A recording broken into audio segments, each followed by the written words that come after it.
নমস্কাৰ সকলোকে, মোৰ অন্য এটি মিনি ব্লগলৈ আপোনালোকক স্বাগতম জনাইছোঁ। এয়া বাৰীখন যে দেখাম বুলি কৈছোঁ, দেখুৱাই দিছোঁ।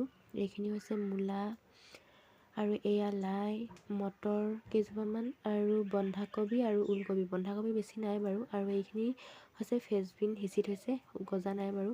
আৰু এয়া গোটেই বাৰীখন এবাৰ কভাৰ কৰি দিছোঁ আৰু জেওৰাত পানী থৈছে।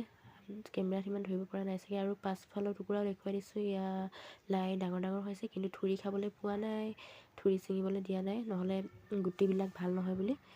সেইটো কাৰণে এই বাৰীখনতে পূৰা, সেইখন আগফালৰ বাৰীখনতে পূৰা ৰুই দিছোঁ আৰু ঠুৰি খাবলৈ পাম বুলি বেছিকৈ। আৰু এইখিনি হৈছে কেপচিকাম, আৰু এয়া হৈছে মৰিচা, বগা মৰিচা, ৰঙা মৰিচা দুই জাতি আছে। আৰু এয়া লফাখিনি ওখ ওখ হৈ গৈছিলে, মায়ে কাটি দিলে ভালকৈ পোখাব বুলি। আৰু এয়া হৈছে গোবৰ আনি থৈছোঁ বাৰীত দিবলৈ।